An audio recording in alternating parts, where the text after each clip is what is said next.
Just a sec. Okay. Just want to make sure we're recording.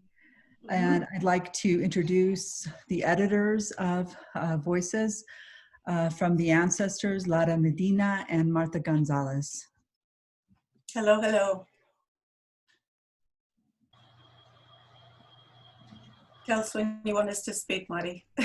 Go ahead. Oh, Go okay. ahead, Lara and Marta. Okay. Well, hello, everyone, and thank you for joining us. And I want to thank Mari and the press for calling us all together to talk about this book, particularly at this time. And I want to say that, you know, from the very beginning, the press was amazing to work with. Everyone from the, you know, Kristen Buckles, the editor-in-chief, everyone across the board really appreciated the book and just were so enthusiastic about it. And so that, you know, we really appreciate that. So I just want to acknowledge that right now. And we're happy that the book is being really well received by so many readers. We're extremely grateful to all the contributors, some of them with us today, because it couldn't have happened without you. And it's really a product of our collective wisdom. And we know that some of the contributors not speaking today are here with us. And so if any of you want to, you know, communicate through chat or tell us, you know, your comments, we'd love to hear from you. So what we planned is that Marta Gonzales and I will speak first. We'll share our thoughts about the book. I'll highlight some of the gems from the book.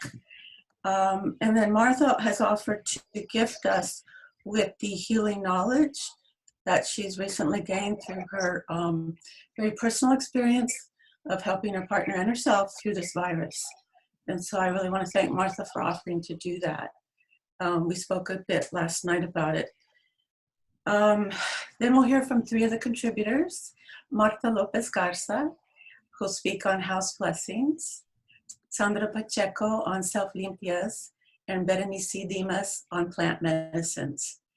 And then at the end, we'll hear from Bert Cuevas, who's a professor at Cal State University Northridge, and she's using the book in her circles of spiritual sisters. And so we wanted to just get her response to the book and how it's being received. And if any of you are using the book in your own circles or in your classes, please let us know how people are responding.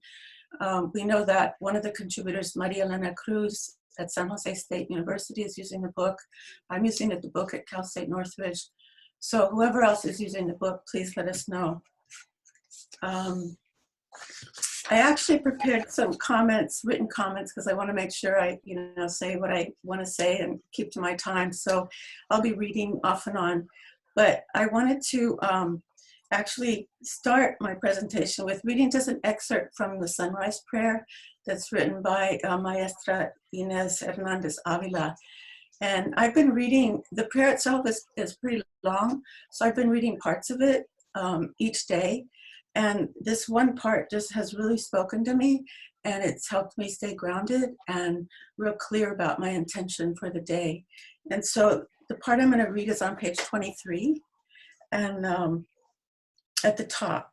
And she writes, "May each new day be a day of gratitude, compassion, forgiveness, resurgence.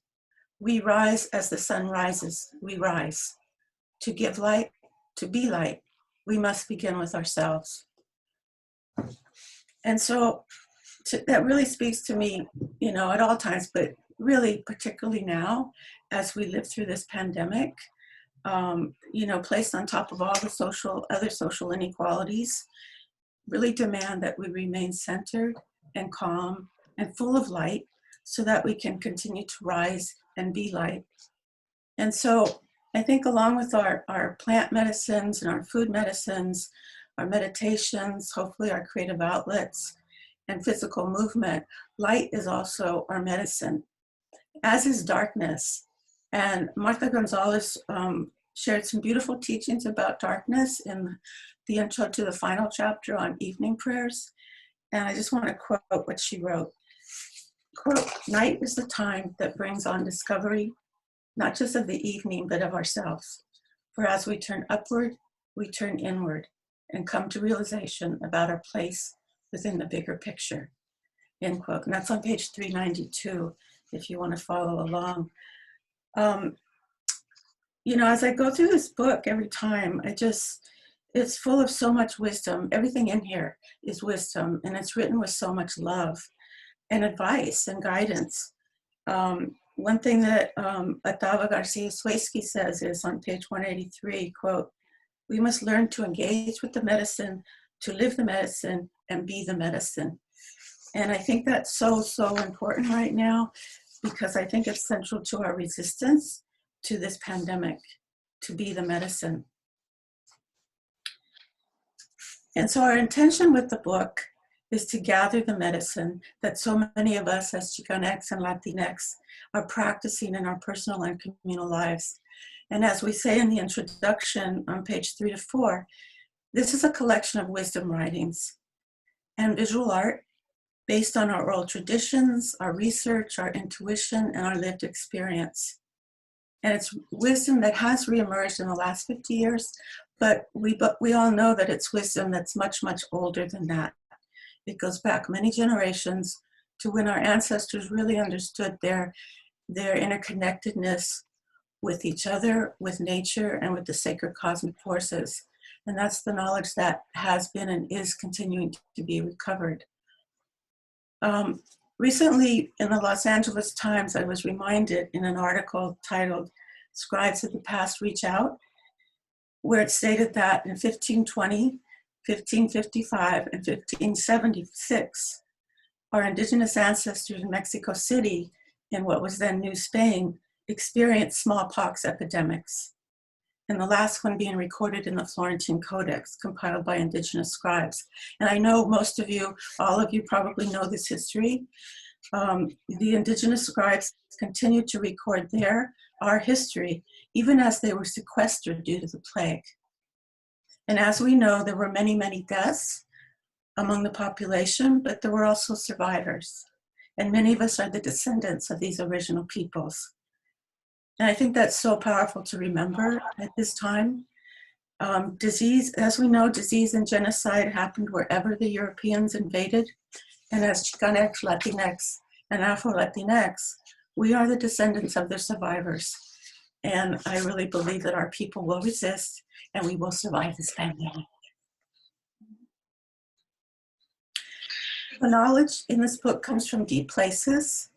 We and the contributors believe that it is time our wisdom be shared as we carry medicine, as we reclaim and reconstruct the ways of our indigenous and African ancestors. And in rethinking the inherited and often imposed religious beliefs that separated us from that interconnected consciousness. And we know that we learn from each other in different ways. And so we're really happy that the contributions we received were really in different genres, from reflective essays, poetry, prayers, visual art, and specific guidelines for healing practices. And we were able to gather the wisdom from a real broad range of spiritual traditions, from those of us who walk the Red Road to those of us who combine diverse spiritual traditions, which in my work I call it Nepantla spirituality, and to those who remain Christian but from a feminist, queer, or liberationist lens. And the collection, as we've said, does focus on healing the fragmentation of our body, mind, spirit, nature, consciousness that began with the imposition of 16th century Western Christian epistemology. And we give some of that history in the main introduction, and I've heard from so many people how much they appreciate that. Healing, and it's healing information so that we can in turn heal our communities and our families from the legacy, the dysfunction that continues on. And actually I want to quote one of the contributors, Alba Onofrio, in her essay called Reclaiming Our Mother, Reclaiming Ourselves. Because on page 47, she writes, quote, "We must first collect the scattered pieces of our stolen cultures, languages, histories, and religious traditions, and then we must sort, discard, reclaim, and recreate ourselves in the images of the sacred we seek. By acknowledging our spiritual authority as healers and co-creators, we're able to take the best of our past and weave new ancient practices on the loom of our sharpest political analysis. And in doing so, we carve out sacred spaces for our aching diasporic bodies to find spiritual identity and home in the powerful legacies of our many ancestors. To me, that is just so powerfully stated and really, gets at the heart of what this book is about. The book is our effort to document spirituality of those presumably conquered, that spirituality has survived, and most importantly, it's a step forward, restoring the respect and honor that third gender and transgender members of our communities held before colonization. And we're most grateful to contributor Jackie Lawrence-Garza for providing us with a communal ceremony honoring transgender identity, and to the several non-binary contributors who shared their spirituality. As Eddie Alvarez writes in his essay titled Joto Rituals for Healing, Self-Love, and Social Justice, and this is on page 88, quote, "How I perceive and negotiate the world is anchored in my queerness, and the fabulous as sacred, something we as queer people have had to work hard at, being fabulous, in the face of a Western society that deems us deviant and wants us dead. We choose to be fabulous as resistance to social and physical death," end quote. So I think he's really calling us, all of us, to be fabulous as we resist. There's so much in this book that keeps us strong, in normal times, and I think that are particularly relevant to getting through this current health crisis, such as creating sacred space in our home to remind us what is most important to us, a place to send our blessings out in the world, teachings for our children to quell any fears and to build confidence, understanding the healing power of creating art in whatever form, listening to our dreams, cleansing emotional energies, cleansing the spaces that we're occupying, meditating, eating healing foods and feeding the spirits, holding space for each other as we share our concerns, and reflecting on our day as night embraces us. Those are just some of the things that I think are really particular for right now. But again, everything in the book is just so powerful. So thank you for listening, and I'm going to turn it over to Marta Gonzales, the co-editor of Voices from the Ancestors. Good afternoon, everybody. I'm so grateful to be here with everyone today. Thank you, Madi and the press, and thank you, everybody, for tuning in to share with us this virtual space. So today, rather than read to you from the text, I was thinking that I would share the experience that me and my partner have been through over these past 3 weeks now in dealing with COVID-19 in our home. So my longtime partner, Greg Esparza, is actually a singer. He sings for the Midnighters, and on March 14th, he had a show that was sold out at the State Line. And we were already, both of us, he was already worried about having to go and perform. We were apprehensive, given all the news that we had been following happening in Italy, beginning to happen and seeing everything that was happening back east. And I asked him, not to go, but he said he had to go and perform, follow through with his obligations. And also he's a student and an artist. This is how he makes his living. And so he went to the show with another friend of ours, and he came back. He was happy. He said the ambiance was great. Everybody seemed healthy. No one was sick. Nobody was coughing. Spirits were high. I just kept feeling as he was saying these things to me, I had a sense of a little bit of dread, but I was like, okay. That week, we were already doing our social distancing. We were already wearing masks out in public, just because we were aware how contagious COVID is. And we went to the market. We stocked up for our 2 weeks. Instinctively, I just, something told me to pick up all kinds of herbs from the spice section in the Mexican market section, where we have all our spices and stuff. And I just started picking out everything that seemed hot to me. Cayenne, turmeric, ginger, anise. I just sort of grabbed a little bit of everything, brought it home. We settled in. The following week, within like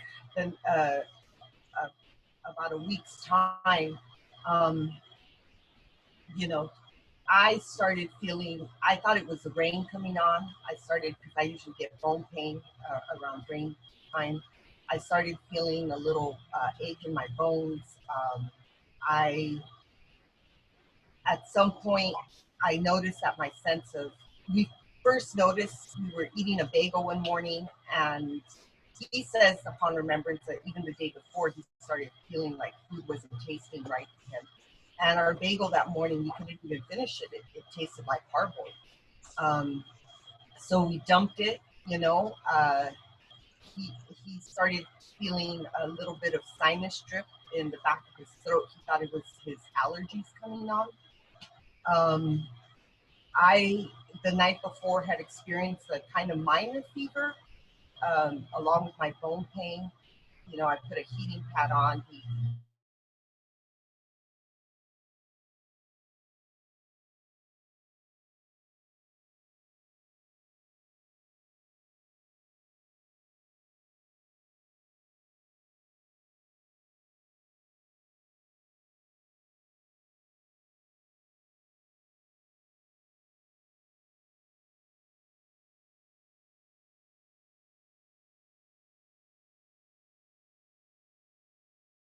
Of it. And, within the next day, he started to have a slight fever. And we both were aware that his student insurance had just run out because the quarter at UCLA had just ended. As a self-employed artist, prior to being a student, he was with Covered California. So we thought about, we need to look into that. But by that evening, before we could even get there, I called his cousin, Doctora Elena Esparza, who owns Just Breathe Healing in East Los Angeles, who she has treated me personally over the last 6 years. She's amazing, has helped me with so many ailments and so many people in our community. And I told her what was happening. I said, Greg's having a little bit of a fever. He experiencing allergy symptoms. Doctora Elena just said to me, I don't even want to try to figure out what this is. We're just going to treat this like this is COVID. You need to get him into a tub right now. You need to induce a fever. You need to run the water hot as he can stand it.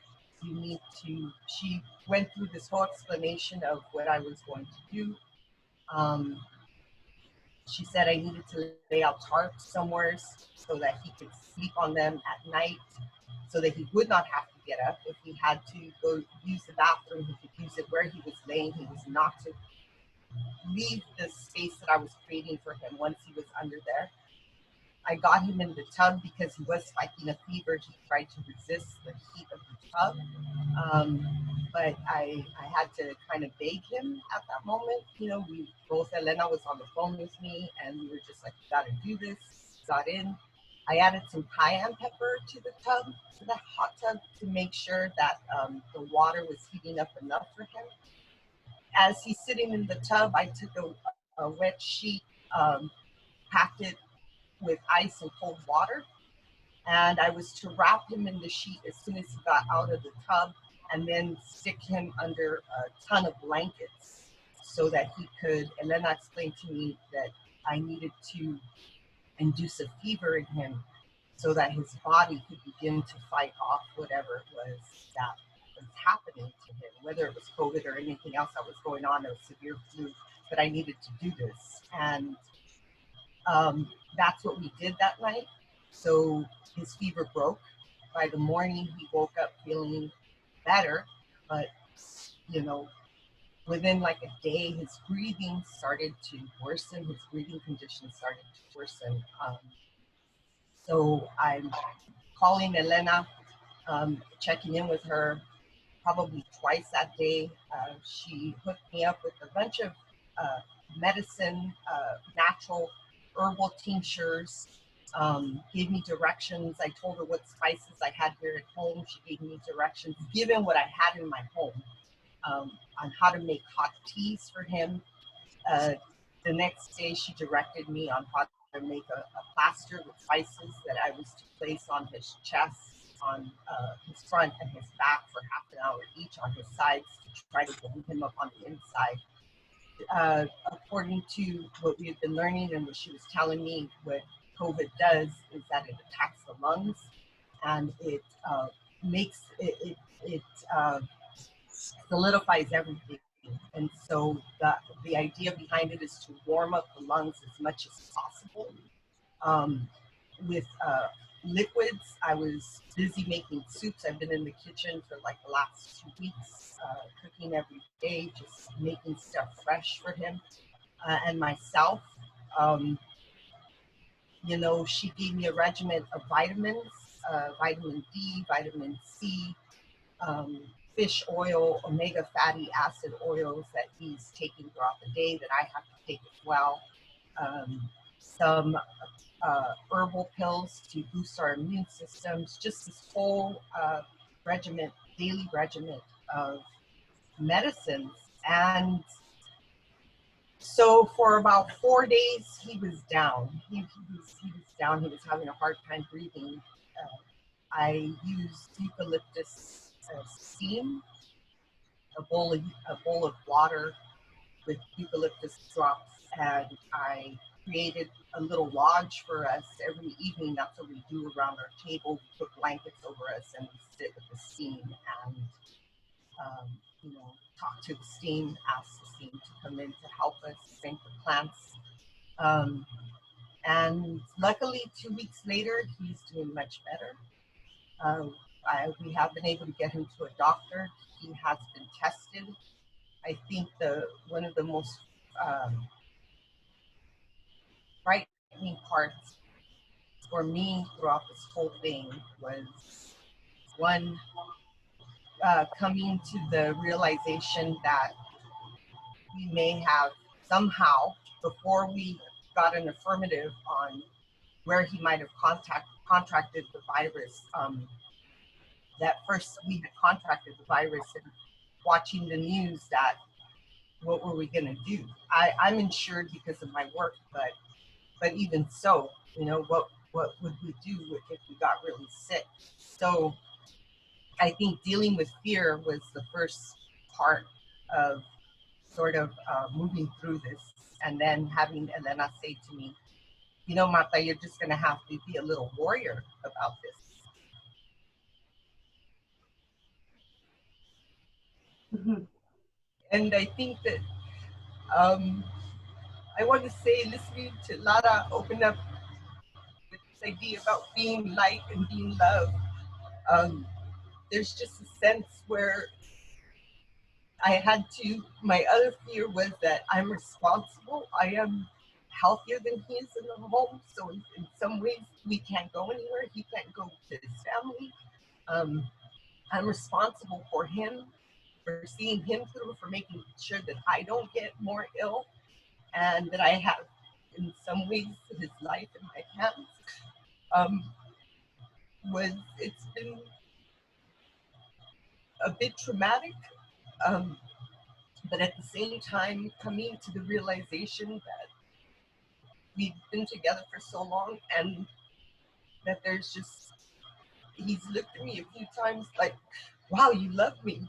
You really love me. I think it's knowing that we have the strength within us and we have community around us that has knowledge to be shared, and that when we face our own fears and, you know, what is the danger, and I hope, Sandra, you can talk about this a little bit. I don't really have the complete words to express it, but the point is, it's been a bit of a roller coaster ride. It's been a full-time job, getting him better, getting myself better. He did get tested last Thursday. As I was saying, the scariest part was trying to go get him tested. We got turned away from one place because it was for appointments only. I took him to the emergency room.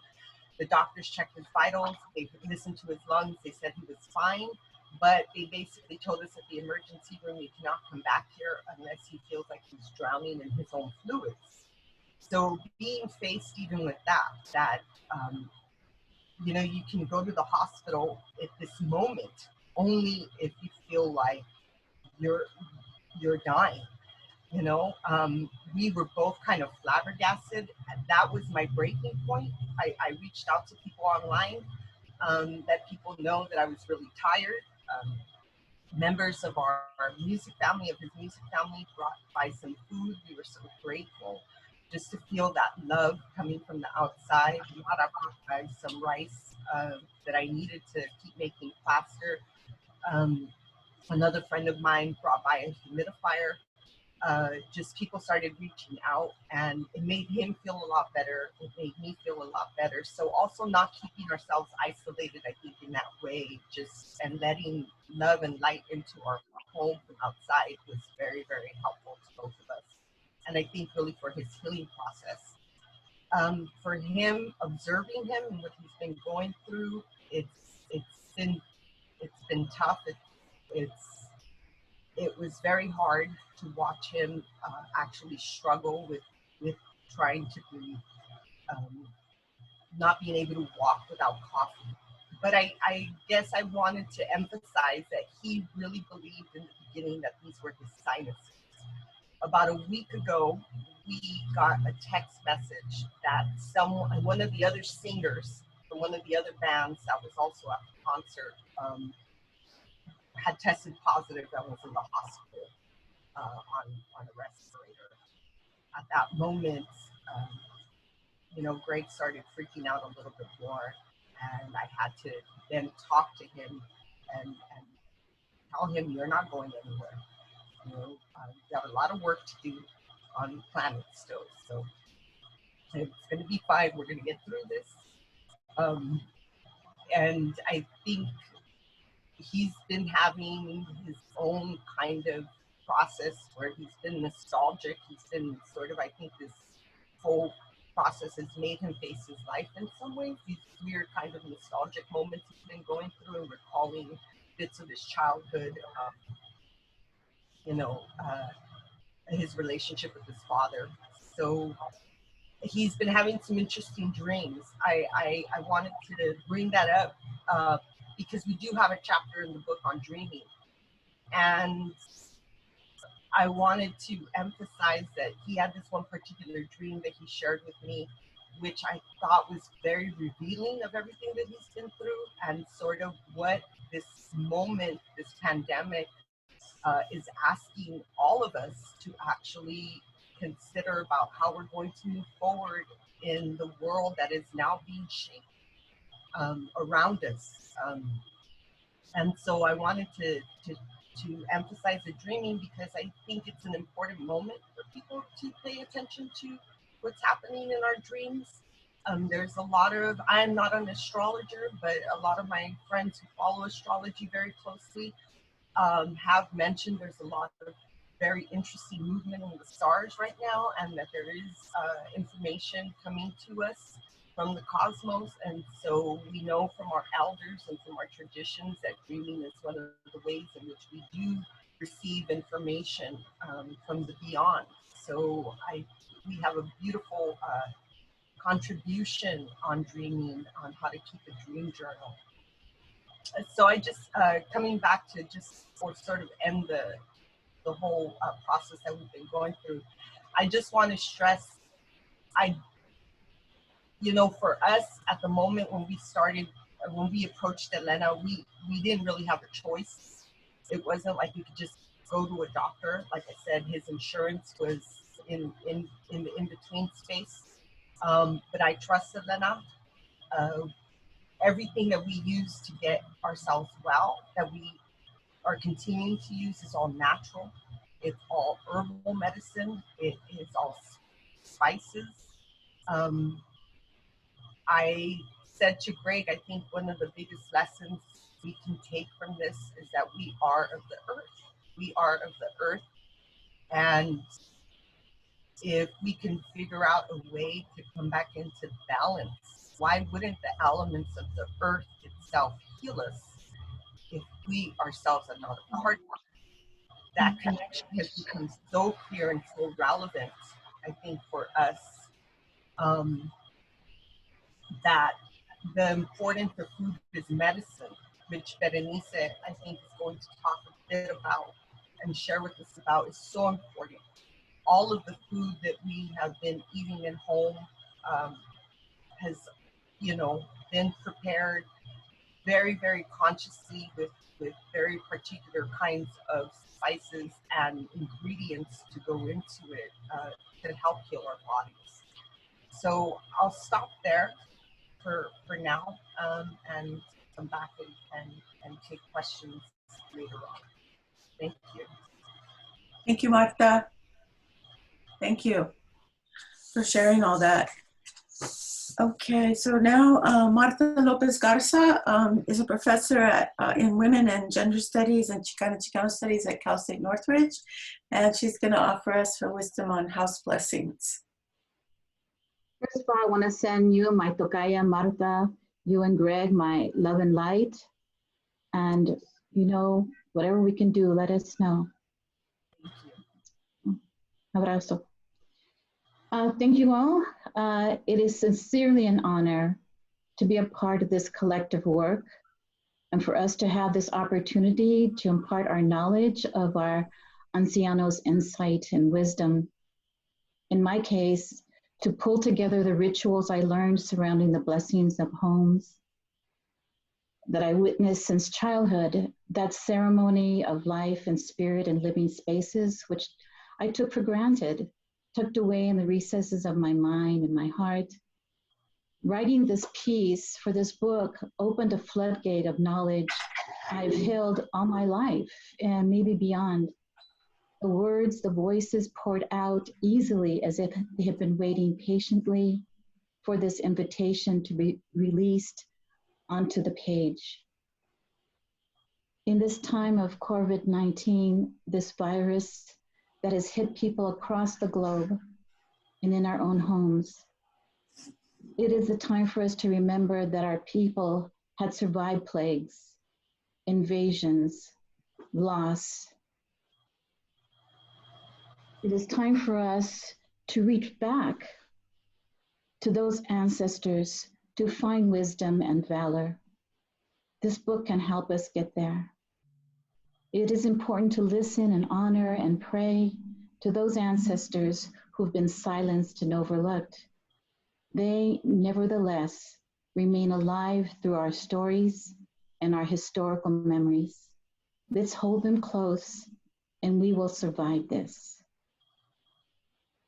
I'm going to read sections from my book, and this chapter, just as this entire book, is timely. And my chapter in particular, since given that we're all sheltered in place, hopefully in a blessed nonviolent refuge, our home. And I'll read sections.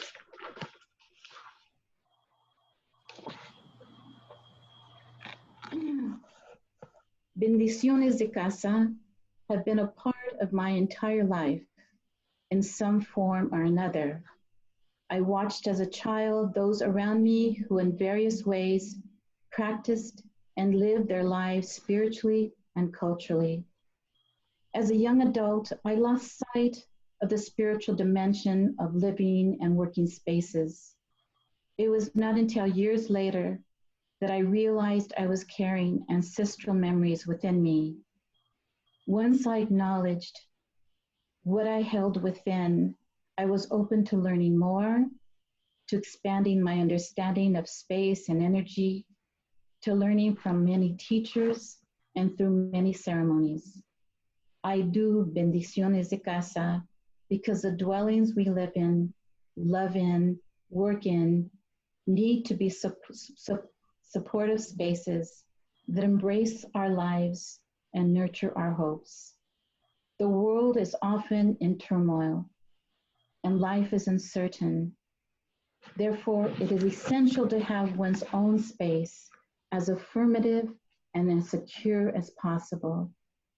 Therefore, the meaningfulness of bendiciones de casa, which have been a global tradition since ancient times, is generally for the purpose of asking for the grace of the divine, the universe, or whatever one calls that higher, deeper power within us and around us, and for that blessed entity to enter our dwellings, nurture our souls, and bring comfort to those living and passing through our homes. The basic premise of giving a bendición de casa is that we accept the existence of the divine, that we live among spirits, and that those who have passed on remain with us in some form. The divine and the spirits, you may consider them angels or saints, help protect and watch over our homes and important spaces. How you manifest that awareness depends on your cultural journey, your spiritual path. As long as you listen to your heart and act without desire to harm others, then bendiciones are truly sacred and in powerful ceremonies. Thank you.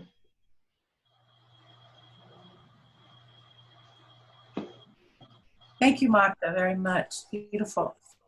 And then you offer the steps to do the blessing in your piece. So Sandra Pacheco is also a professor, and she's the co-founder of the Curanderas Sin Fronteras, which is a mobile clinic dedicated to serving our communities with the use of curanderismo. Thank you, Sandra, for being here. Gracias, Lara. Gracias, Marta Lopez-Garza, and gracias, Marta Gonzales, for sharing. Me hiciste llorar because all I could feel was that susto very powerfully and holding someone's life in your hands, because they are telling us to not go to hospitals until we're right on the brink. And that's unfathomable. Yes, we've gone through plagues. Yes, we've gone through all sorts of things in history, but most of us, perhaps our abuelas and our abuelos, have gone through the measles as they had in Oaxaca, but most of us have not seen anything like this. We're dealing with a lot of susto and unknown. So primeramente, I want to thank the ancestors of whatever lands you're standing on, you're sitting on. The ancestors here of the Ohlone gente, les damos gracias a los guardianes everywhere around us. And thanking all of your ancestors, porque ahorita ustedes, you're cargando with your ancestors. And it's that wisdom that we're also channeling and calling on, because just like we have intergenerational trauma, we have intergenerational wisdom también. And so, ahorita que estamos aisladas, we're, isolated, we're really needing to be still and to be quiet so that that can surface. But also what's happening in this quiet and in the lack of distraction, because we are a culture of distraction, is that we're being forced to face not just the susto, this pandemic, but all sorts of other things are surfacing as well. Discomfort has a way of bringing out any unresolved work in us. And it also will surface unresolved issues with relationships. So estamos cargando with not just the fear of the pandemic, but with a lot of different traumas that we're trying to hold. And in the book, I offer what I do when I'm feeling like desesperada. And I love that Marta was speaking to the food earlier, because when we talk about the well-being, yes, I'm going to share right now how to do a little mini limpia and how we can ground quickly. Pero también it starts with the food we're taking in. How are we tending our spirit? And Bere is going to share a little bit about that as well.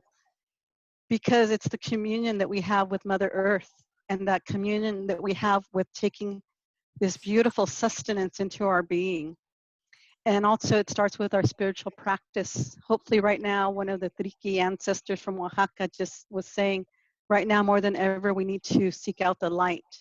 And for us, all that means is perhaps a little velita. If you don't have your altar, it's a little velita in la casa right now. Have that candle constantly burning. And you always have access to light, because right now we're in this place of unknown, of darkness, of uncertainty. And the light reminds us and brings us back to our connection to the great light of the cosmos. So that light is so important right now. What I'd like to offer are some little practices that I do. I have my copalero running in the back here. I'm going to go tend to it and bring the stuff forward.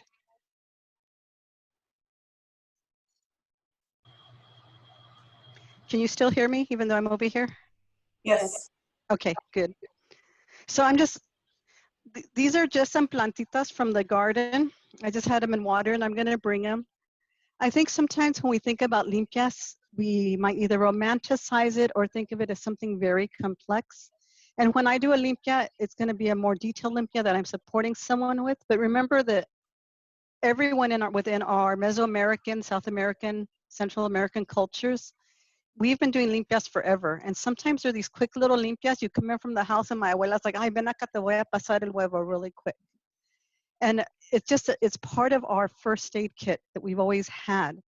And I want to demystify it, because I think what's happening is that the Western gaze has us looking at our own culture sometimes as this exotic, romanticized thing. Pero it's very simple, it's very straightforward. Right now, I only have 3 plantitas. I went out into the garden.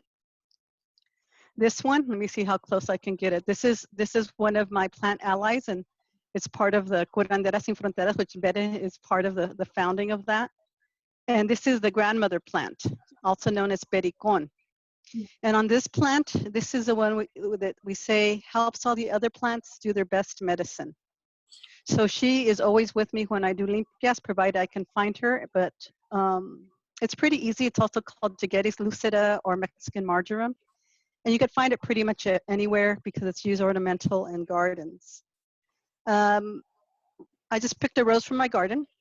Roses are very soothing, very healing, right? They're very loving. And then I picked some romero. And one of the quickest ones I suggest is para deshogar, especially right now, Marta, you have a lot of que deshogar for a while. That's a lot of susto. Is in the shower, it's one of the best places, and you use this like an estropajo. Like this is your scrub, your washcloth, to just cry and really darte una buena lavada. But when there's times when I'm just coming home and I've had a day and right away I go get my rosita, you know, and it's right here and on my corazón sobando la rosa on my heart and letting the tears come, just letting the cry and the garganta, because right here is where it gets stuck. And giving the gracias, and when we pick them, like when, I forgot who said, but you know, we do it with honor and with respect, and we're thinking about it, even if we get the hierbas from the tienda, because they still came from Mother Earth, right? And we understand that we have to appreciate them wherever they come from.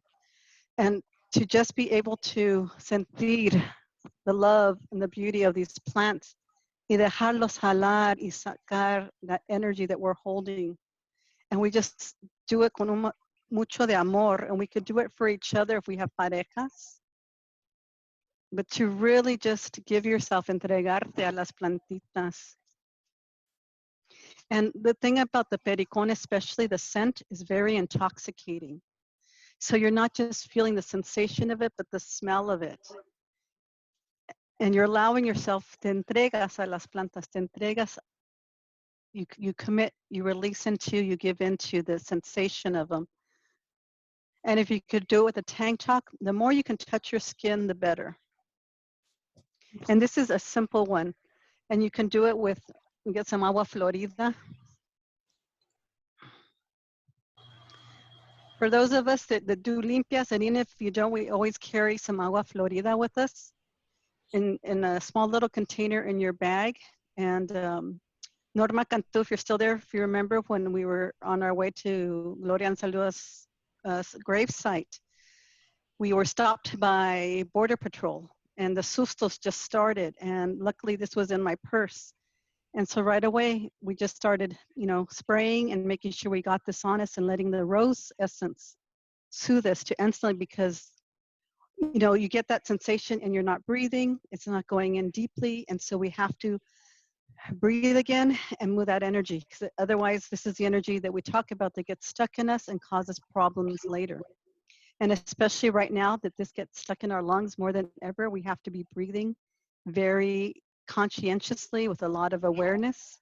And things like scent, como agua florida, you just a little spray in las manos, and that deep breath is like, take it into the lungs and to hold it and to feel it, porque we're not breathing, we're not taking that energy, and so we have to really call it in. The other thing to be aware of is that the dreams that have been mentioned, they're giving us information. So it's an opportunity to communicate antes de irte a dormir, before you go to sleep. You want to think about what conversation can you have in that dream. You don't have to be a lucid dreamer, but set that intention so that when you wake up to recall that dream and see what emerged. And the beauty about this sacred body, as Lara was reading at the beginning, is that your body is so knowledgeable, and if you're quiet, it lets you know, because right away you feel it in your garganta, you feel it in your chest, the tears start to come. So it's your body saying, yes, you're connecting. There's something of knowing there that needs to be explored more and thought more about. Another, I took some pictures of what I did earlier today to show you other practices that you can do. I don't know how to share a picture, so I'm not going to try because I'm still a newbie on Zoom. But one of the things that I do, and I do this with people that I work with, to ground right away, and I do it with students, especially if you're on a campus that has lawns, those beautiful lawns that are manicured, is to put someone barefoot on the grass right away. If there's flowers around, take the petals of the rose, and barefoot to just get your feet onto the grass and onto the petals. And let Madre Tierra just hold that energy. But hands on as well, if you're able to do both, if you have that flexibility, and keep grounding. Because right now, La Madre Tierra is what's going to support a lot of our healing. And we're realizing that more so than ever. And even though we have this deep knowing that's been shared by Lara, Marta, and Marta, it's coming to us in a whole different way that is so deep. So I think for a lot of us that are academics, we know it in our head, and it's a little bit harder sometimes to keep it all integral and connected, mind, body, spirit. And the gift that's coming from this is that it's forcing us to do that, because if we do that, like Marta just demonstrated, she had everything in her, and she had the strength and the ability to support her pareja in a very powerful, beautiful way with limited resources. That's how deep the wisdom is right there. That Marta was able to call on whatever she had, and the heating and having the hierbas that spoke to her. So we have it in there, and what we're doing right now is working on integrating, I think, in this etapa, this chapter that we're in, is really deeply integrating it.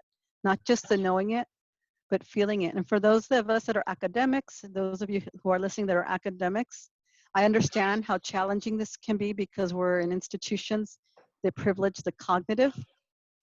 And it's a pasito por pasito, patiently taking one step at a time so that you can surrender into it. And it's challenging, I know, because I teetered as a cognitive scientist doing spirituality. It's not a typical mesh. And it took trauma basically to release into this way of being in the world. So I invite you, I encourage you to go outside. If you access to lawn, to step on the lawn. If you have some plantitas, romero is everywhere, because this is used for hedges. And this also has scent. To start taking baños with your romerito, and to be just really scrubbing yourself. But more importantly, to find a way to cry. One of my curandera elders in Oaxaca, Doña Sofía, she would just say to me, ay hija, ustedes no lloran bastante. You know, child, you all don't cry enough over there. She says, ustedes saben cómo llorar, you know how to cry. So pon un disco de música one that'll make you cry. So just put one on and just sit there and allow yourself to cry. Porque ustedes no saben llorar allá. You all don't know how to cry over there. So part of the limpia is about releasing the emotion, not just the sensation of feeling good, but what can you do to release that emotion? Gracias. Thank you, Sandra, so much for the wisdom and the practices. Berenice, sorry, I was reflecting on what Sandra said. Berenice is an herbalist, a community-based herbalist, a health educator, a wellness promotora, and a full spectrum birth doula. So thank you, Berenice, for being here and offering your wisdom. Thank you so much for having me, Lara and Marta. Thank you, Marta Lopez-Garza, for sharing, and thank you to Sandra Pacheco also for sharing with us. Yeah, I feel really honored to be here amongst a lot of teachers. I was scrolling through the folks that are on the call right now, and I was seeing a lot of mentors and folks that I know, and it just feels really nice to be gathering right now and during these times and to be sharing these pieces from the book. So, you know, I was like, are we gonna read? How is this gonna be? And Sandra's like, it's just gonna be organic. We'll see kind of how we're each getting called to what needs to be shared or any of that. So I'm gonna share a little piece from that I wrote in the book. And then I'll talk a little bit about kind of some of the stuff that's been coming to me and things I've been doing in the community in relation to how to really call on the medicine of plants to help us through these times. So my piece starts, there's two of them, but one of them starts on page 336. It's called Encontrándome. And it was kind of like my ode to plant medicine. So I'm gonna share a little bit of that with you all. One thing I remember clearly about my childhood is that I hardly got sick. I fractured my arm once or twice while being a traviesa and hanging off monkey bars. Mama nos hacía sopa de zanahoria, espinacas, hongos. She made us caldos. She gave us tecitos. Although she was far away from her homeland, she still practiced with us what she had learned from her mom. Mama used food and herbs as preventative care for her family. Mama knew that they were our best medicine. When we got a cough, she made us her famous jarabe that had been passed down from my grandmother, great grandmother to her. She boiled half a can of Coke, added 1 spoon of oregano, and let it simmer until it turned into syrup. She would say a prayer and then give it to us. When I was little, I didn't ask questions. I simply took everything she gave me. When I was a teenager, I remember thinking that it was funny that she used Coke, a cola drink, to help get rid of our cough. Mama used to tell me that her mom was resourceful and even turned something so toxic like Coke into medicine. It was cheaper than water in Mexico, so they learned how to do many things with it. Mama would give us cucharadas of the jarabe, and it worked every time. She called it her Mexican Robitussin, but más better. When I got a fever, I knew that she was going to give me her baño de alcohol con sal, bundle me in a blanket, give me tea, and make me sweat it out through a fever overnight. She said, a ver, ven, and she would touch my forehead. Then she would say, déjame tocar tus pies, and I already knew that if my feet were cold, I would need to get the baño, and that if they were warm, she would go into the kitchen, find something to give me to help me with the calentura and to help it go down. I always woke up feeling better. Other days me decía, mija, sal y tráeme oregano, hierbabuena, epazote, or verdolagas. Mama trusted her plants more than doctors. The plants always helped us, healed us. Her relationship with plants was trustworthy, it was consistent, and it supported her by taking care of us. Hierbas y remedios caseros also allowed Mama to save money, especially from going to places that she did not trust to really take care of our health. As a single mother of 3, plants were her support. So when I think about my journey with plants, I ask myself, when did they become fundamentally a part of my life? And I go back to my childhood. I go back to my mama. I go back to all those memories, those times in my life when I benefited from the relationship that Mama already had with plants. My relationship with plants and remedios started long ago. My relationship with plants is the path I'm currently on. It took many years to return to them, but I'm here, finally acknowledging them as my first friends. The ones that have loved me unconditionally, the ones that have taught me how to trust again. Plants show me that I know trust and that my body knows trust because I know them. our relationship is not to plants, our relationship is with plants. You know, it's been a pretty heavy month, a pretty heavy couple of weeks. I had organized a writing retreat for myself because I'm working on an oracle deck, like kind of like a tarot deck, but more oracle style. And I'm working on this deck, and I, you know, got myself ready to go and do this. And, you know, this happened, and I didn't recognize what was happening here because I was in Mexico doing the writing, you know. And so I came back, and I immediately went into shock that first week I came back because I was overwhelmed. I was not aware of the intensity that was happening through the media and providing, you know, and almost causing so much fear. And so, you know, I've been on a lot of calls with different people. One of the calls that helped me ground the most was a call with one of my friends and mentors, and she was talking about fear engineering as a concept where we have the very real impact, right? And Marta talked to us around what the real impact is that this virus is offering us, but there's also another level of things that are going on beyond the physical virus, right? There's like all the propaganda around really scaring us and fearing. And we know right away that fear goes directly into our heart, and it like really shakes us up, and it makes us almost freeze. And frio is really cold, right? And Sandra talked about like what happens when we're already dealing with a virus that we know now with all the research and experience and stuff coming out is bringing in a lot of cold and dampness into the lungs, is creating mucus, right? For most people, that's at some point they reach that cold and that dampness and all that mucus and that phlegm that it just fills our lungs with that. But beyond that, we have the cold of that frio, of that susto, right? The shock of constantly seeing information and receiving information around what's happening. And so for me, it was really important to understand that there's this fear that's being engineered, and that it's an old tactic, right? Colonial tactic around how to scare communities into and disempower us. And so for me, that was really important to manage and to not keep myself from feeling those things, but to process them and through them. And you doing my limpias has been really helpful. Just boiling some water, throwing a handful of sea salt, and just pouring that over me during a shower, after a shower, even that has been able to help neutralize that vibration and keep me really grounded so that I'm able to respond in the way that I need to respond, because there's a whole community that I'm accountable to, right? A lot of people that are taking my classes and that are learning with me, and I want to make sure that I'm really grounded if I'm going to be sharing anything with folks. You know, but one book that has been really helpful for me, and I want to share it here really quickly, is called Herbal Antivirals, and I'll put it on the chat once I'm done with my section. And it's interesting because this is written from a very a really interesting perspective, but something that was really helpful in this book for me was understanding. My question for myself was, what is the vibration and the spirit of this virus? What is it trying to teach us, you know?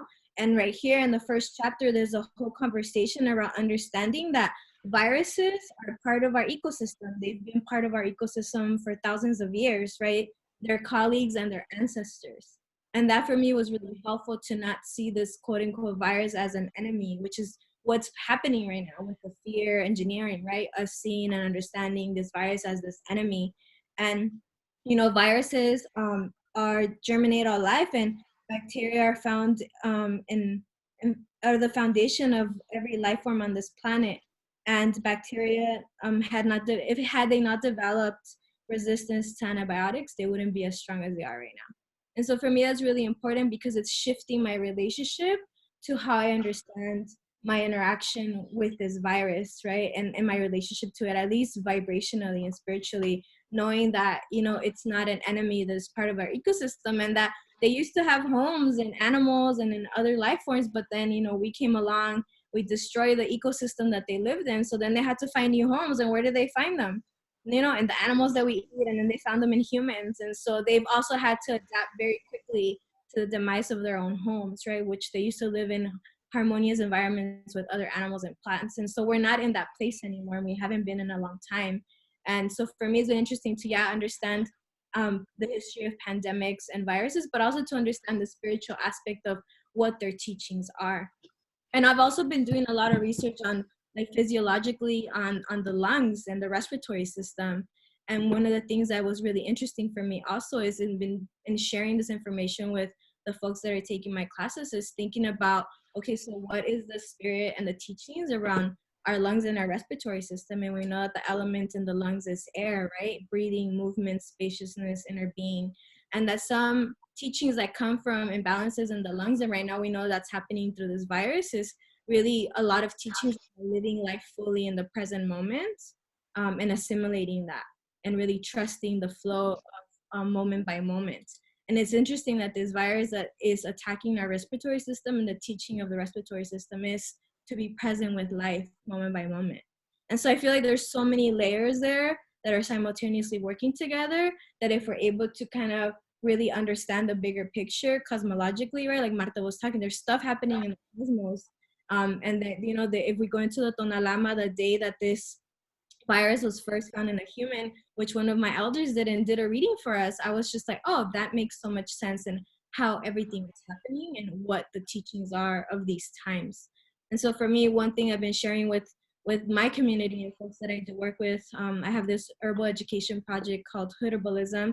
We're putting out information on Facebook and on Instagram. You can find us Hood Herbalism on both platforms. But you know, sharing things like, there's very simple things we can do right now. Covering our chest is very important. Not eating cold things or things with ice is very important. You know, Marta talked about the heating, right? You're getting called to get all the heating things, the cayenne and the turmeric and the anise and the pepper. And that was your spirit saying, these are the things you're going to need. And it's absolutely right. You know, I'm encouraging a lot of my students to make fire cider, right? Which is like literally putting a bunch of stuff in your kitchen and putting it in vinegar and letting it sit in vinegar for 4 weeks, and then taking that every day, like one tablespoon of that a day. You could put onions, chiles, garlic, cayenne, ginger, peppers, you know, put a bunch of spices in there, and then just cover it and let it sit in a bunch of apple cider vinegar. I put a recipe out on the Hood Herbalism pages. There's a recipe you can follow as best as you can, given the resources that you have and the things you have access to. But that's been something very, very easy. Like a lot of kitchen stuff, kitchen food, warming things have been really helpful. And I've been telling folks right now, this is our time to just use these medicines as preventative care as much as possible. And to, before we do anything, giving thanks to the plants for their medicine right now, and giving thanks to them for giving us the permission to have them in our life at this moment, and doing those prayers, making sure that they know that we are grateful for their medicine. We're grateful for them holding us right now. And then to take care of our lungs, right? So, you know, there's some people that run hot more than others. So drinking too much hot stuff might also create an imbalance. So there's a lot of information out there, but one plant that's really useful and super practical is Lobo mullein. That one is like a neutralizer, right? It doesn't create a lot of dampness in the lungs, and it doesn't dry them out. It kind of is a lung tonic, which means it tones the muscles in the lungs. And so I've been taking that. So I go through a week where I'm doing like mullein, peppermint, nettle, and skullcap for my nervous system. And then I'm doing another week where I'm just doing like fire cider, ginger tea, golden milk, right? The turmeric latte, things like that, the things that are warming. And then I'm doing another week where I'm just doing like all nutritives. So nettle, red raspberry leaves, dandelions, burdocks, like that type of stuff, to make sure that I'm kind of not overwhelming my body with doing too much and taking too much, because we can also do that with plants, but also giving them a little bit of everything and spacing it out throughout the week so that they're helpful. And so those are kind of some things that I wanted to share with you all. I'm going to put the tea recipe for the lungs on the chat. I'm also going to put the name of the book on the chat. And if folks have questions or want to share more, you're welcome to contact me, hoodherbalism@gmail.com. I'll also put my contact in there. And I just want to say thank you so much for allowing me to be here with you all. Thank you to our beautiful editors for bringing us together. And I'm just so grateful to be here. Thank you, Betty. Thank you so much. We have some folks chatting with us. One of them is Gloria Quesada, who's also a contributor in the book. She gave us a beautiful recipe on pozole, and she says it's one of her best. Does anyone in the audience have any questions? We see your comments. Thank you very much.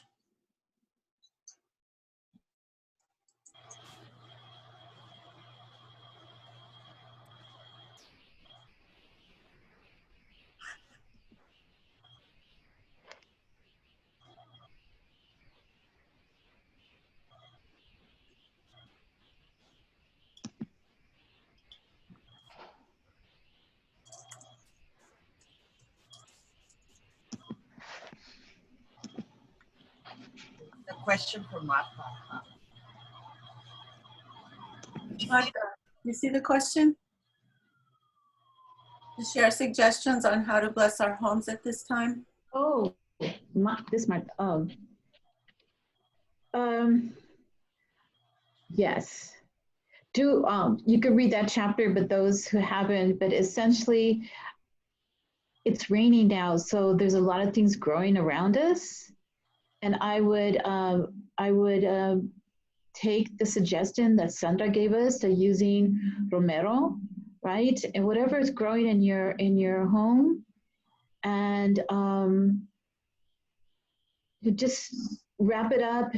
And first of all, just set your intention, right, for the home, and start in a clockwise way. And whoever is with you at the home, maybe they can join you too, if possible. If not, just do it yourself. But, and if it's just your room, you can do your room. But if you can do the house, that's great. And it's raining out, but sometimes you could start with the outside. And you take some romero, or you take lavender, you could take whatever you have around, right? Because we don't want you to be going out looking in the grocery store for things. And I think Sandra will probably be good at giving you advice for that. But set your intentions, start with setting your intentions and thanking the spirits that are there, those who have been there before, those who are there with you now. Bring in those in your family, your ancestors, call them in. Whoever you pray to, bring them in too. So start with those prayers and thank the spirits of the house, and then begin with whatever plants you have in hand. And in a clockwise way, and then if you want to sing, if you have a chant, or just pray, right? So that's quickly what I would suggest. And go clockwise way, right? In a clockwise way. If you feel something strong in a particular place, you might want to focus on there. I like to start sometimes in a place that's uplifting, a place that has a big window, or you think is a particularly special place for you and your family. Begin there. It doesn't have to be the living room. It doesn't have to be a particular place, but a place that you feel that is the most welcoming, that has the best energy. I would say start there, and move in that direction of in a clockwise direction, with the herbs in your hand and prayer, or singing. So that's a quick I guess house blessing. Yes. And then end with giving thanks. And if you have, sometimes we use mustard seed, but you can use just something to, or if you have like holy water, a lot of us have holy water in our home, just seal all the doors, the doorways and maybe the windows with this mustard seed or holy water, or as a way of sealing the house and keeping it after you have done the blessing.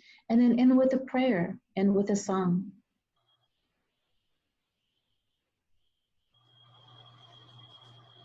Thank you, Marta.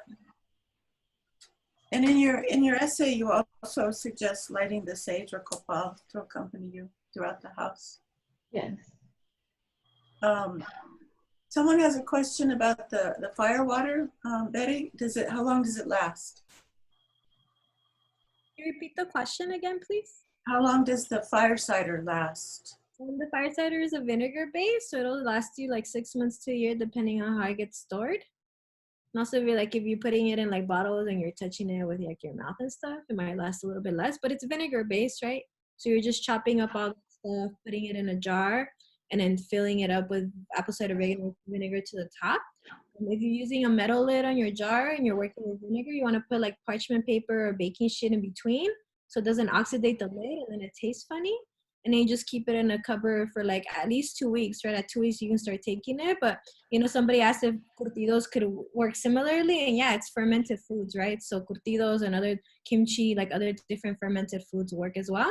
But the fire cider is just like one recipe, right? Of just like all the kitchen stuff and putting them in a jar and letting them sit in vinegar. So around 6 months is good, 6 months to a year. Sometimes they last longer. And Mita has a comment, but she's on private, so I'm asking her to type in her comment. Thank you, Betty, for that.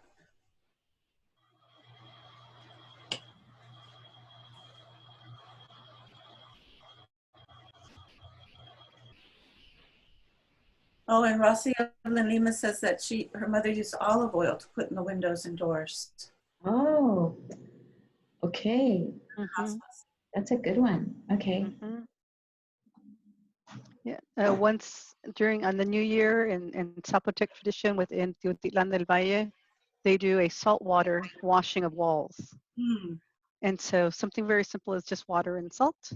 And they're washing the walls and the doors, and they're throwing in there. It's a little easier because it's concrete floors, so they're also just throwing the water to go out of the house as part of it, sweeping it out. And the other thing reminds me of what something that Marta Gonzales said about, you know, whatever you have in the house, whatever you find. A lot of people don't have copal or palo santo or the typical smudges that we're using, but you could even use laurel, bay leaf, as something to burn in your house that has a smudge-like effect.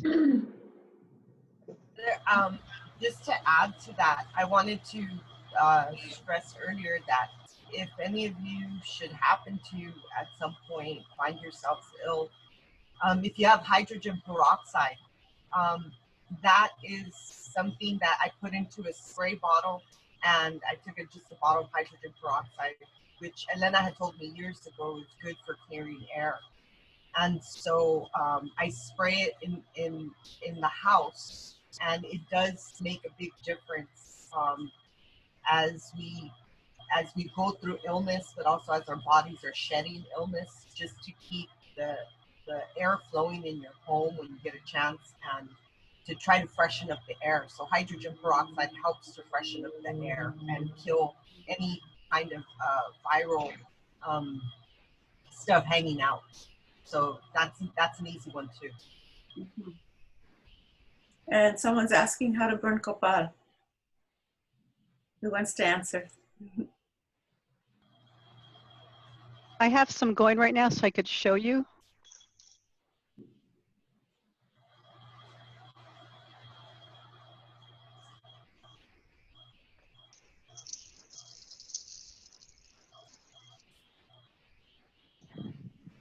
So typically what we use in Mexico, they use little pieces of carbon from wood, but these you can find at a lot of locations. They're a little carbon, and you just heat it up in something that's fireproof.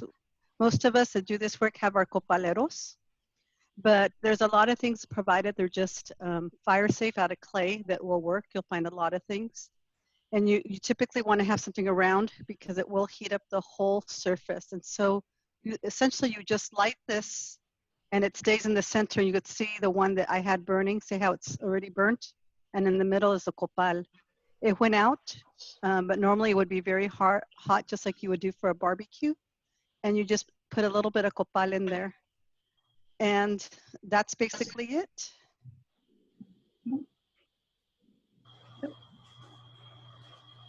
And Marta Cortera is showing that she's preparing food from her Chihuahuense grandparents, and that her and Juan are thriving. It's wonderful, Marta.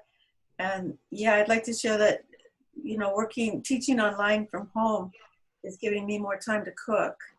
And I've always wanted to eat better and cook, and so now I have that time. So as others have said, this is a real time for us to go inward and really, you know, reevaluate and reorganize our lives.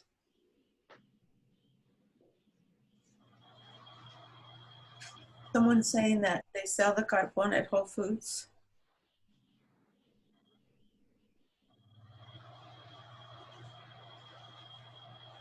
Oh, do you see, Marta Gonzales, do you see Yadira Chavez's questions?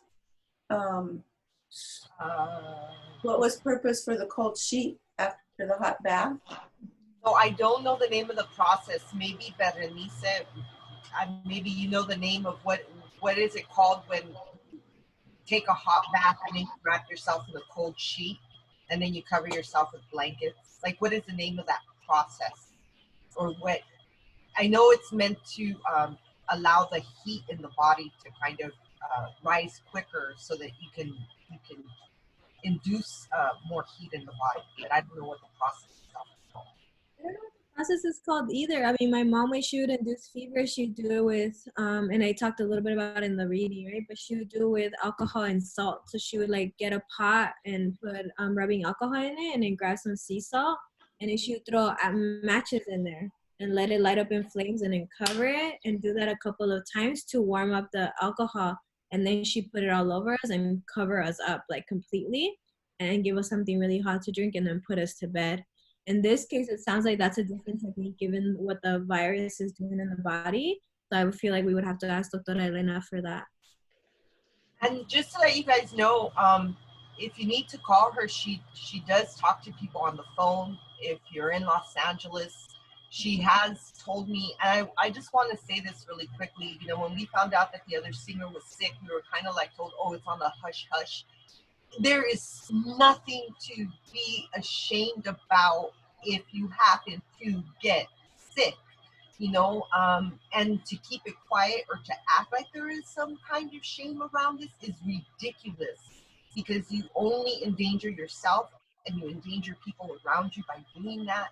And also you stop helpful information from coming into your home and to just help you deal with this, and also the support from outside.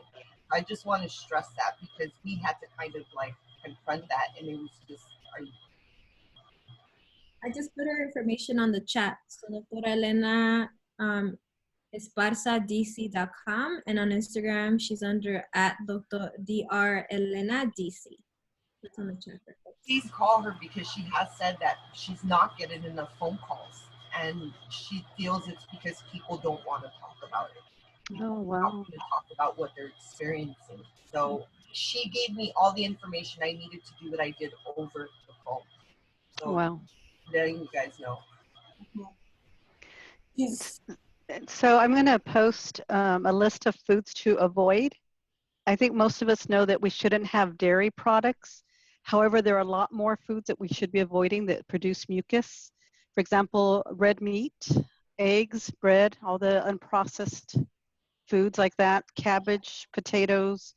One of the that's hard for us on our heart because of our connection to it, but maize actually produces mucus.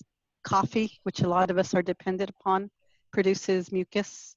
So I'm going to pass it to Bere to put it up there because she's, I think she has the young skill of that generation. Porque I don't quite get this all the time of how to post things, but I'll share it with this Bere so she could post it. It's from the Lung Institute that has a list of foods to avoid, but also has a list of foods that help reduce mucus because it is getting stuck in the lungs. Mm-hmm. Thank you. One thing that Elena Esparza shared on a video that she posted on Facebook was that she really recommends everyone be sucking on lemons or putting the lemon juice in your water. And also really, when you eat, chew your food really, really slowly so it's like mush when you swallow it, because she says that the saliva is our first defense against the virus.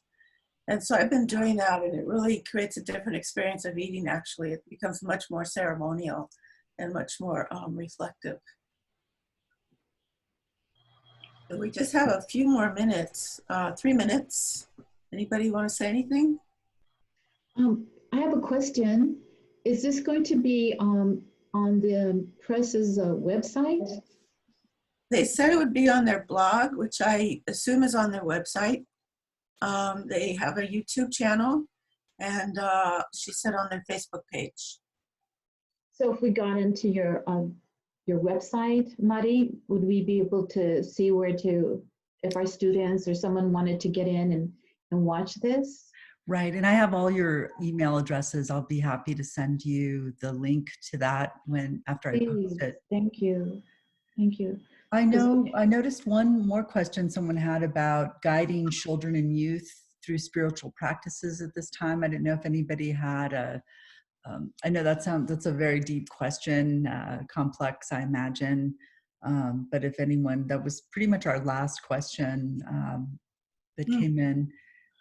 We actually, in the book, there's a beautiful chapter called Mother-Child Bonding that has teachings from many women. Berenice Dimas put that together for us, of the women she interviewed. But I think those teachings are really relevant for right now, teaching a relationship with nature and with plants, and enabling our children to teaching our children how to touch the earth and be present in the earth.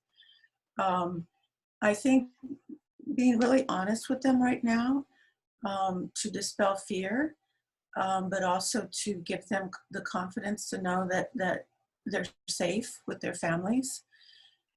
Those are just the things off the top of my head. Anyone else?